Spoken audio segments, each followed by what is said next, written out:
Super এল ন্যানোর কারণে গোটা Europe জ্বলছে।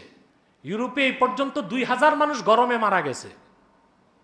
ফ্রান্সে, জার্মানে, নেদারল্যান্ডে, সুইজারল্যান্ডে তাপমাত্রা পৌঁছে গেছে 41 ডিগ্রি সেলসিয়াস।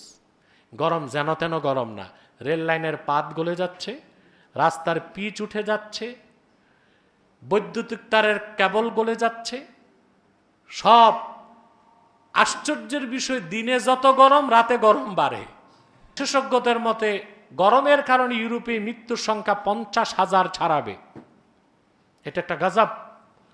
যারা সবচেয়ে উন্নত জীবনযাপন করার দাবি করে এক গরমের কাছেই তারা হার মানল। আর আমাদের দেশে 37, 38, 39 ডিগ্রি গরমে আমার দেশের দামাল ছেলেরা দুপুর বেলা না খেয়ে মাঠে ফুটবল খেলে।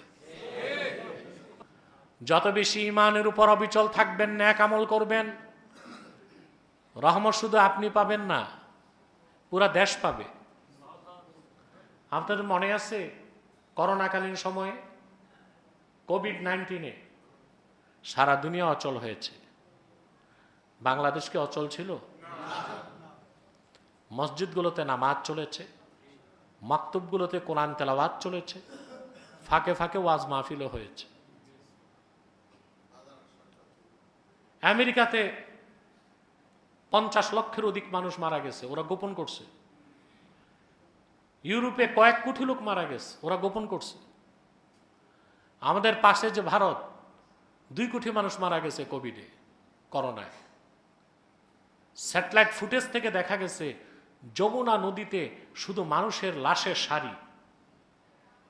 তা আমরা বাংলাদেশ পাশেই তো ছিলাম। আমাদের দেশে করোনায় মৃত্যুর সংখ্যা 10,000ও পার হয়নি। কেন? এই রহমত কেন? এই দেশের মসজিদগুলোতে আজান হয় 5 ওয়াক্ত, মাদ্রাসাগুলোতে কোরআন হাদিসের তেলাওয়াত হয়, ওয়াজ মাহফিল হয়, জিকির ফিকির হয়। আল্লাহর রহমত আমরা পেয়েছি। আল্লাহর রহমত ছাড়া বাঁচা যায় না। আপনারা জানেন সুপার এল ন্যানোর কারণে গোটা ইউরোপ জ্বলছে। জানেন এটা? ইউরোপে এই পর্যন্ত 2000 মানুষ গরমে মারা গেছে। ফ্রান্সে, জার্মানে, নেদারল্যান্ডে, সুইজারল্যান্ডে তাপমাত্রা পৌঁছে গেছে 41 ডিগ্রি সেলসিয়াস। আমি মনে করি এটা নিছক তাপ নয়, এটা আল্লাহর গজব। নিউজ পোর্টালে এসেছে যে জার্মানি এবং ফ্রান্সে তাপমাত্রার কারণে রেল লাইনের পাত গলে গেছে। আচ্ছা ভাই, 40 ডিগ্রি সেলসিয়াসে লোহা গলে? এটা গলে কেন? এটা গজব। ওরা ঠান্ডার জন্য যে পানিতে নামতেছে, সাঁতার জানে না, ডুবে মরতেছে।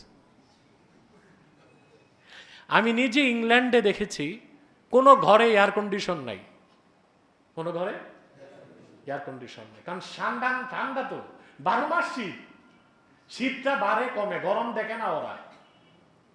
কোন কোন বাড়িতে দেখেছি 2-1টা ফ্যান আছে।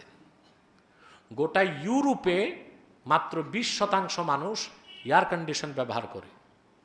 সেন্ট্রাল লন্ডনে একটা 5 স্টার হোটেলে ছিলাম একদিন, ওখানে এসি দেখেছি। এছাড়া আমি যেখানে গিয়েছি কোনো এয়ার কন্ডিশন নাই। কারণ ওরা শীত প্রধান দেশ, ঠান্ডা, এসির দরকার হয় না। এখন আসছে গরম। গরম যেন তেন গরম না, রেল লাইনের পাত গলে যাচ্ছে, রাস্তার পিচ উঠে যাচ্ছে, বৈদ্যুতিক তারের কেবল গলে যাচ্ছে। সব আশ্চর্যের বিষয়, দিনে যত গরম রাতে গরম বাড়ে। এবং বিশেষজ্ঞদের মতে গরমের কারণে ইউরোপে মৃত্যুর সংখ্যা 50,000 ছাড়াবে। এটা একটা গজব। যারা সবচেয়ে উন্নত জীবনযাপন করার দাবি করে এক গরমের কাছেই তারা হার মানল। আর আমাদের দেশে 37, 38, 39 ডিগ্রি গরমে আমার দেশের দামাল ছেলেরা দুপুর বেলা না খেয়ে মাঠে ফুটবল খেলে। কত ভালো আছে কথা বল। আমি জানি না বাড়িঘর বিক্রি করে মানুষ কেন ইউরোপ আমেরিকায় যায়। বাংলাদেশ তো মোটামুটি শান্তি আছে, শুধু সন্ত্রাস, চাঁদাবাজি, চুরি আর ধর্ষণ না থাকলে আমরা খুব ভালো থাকতাম।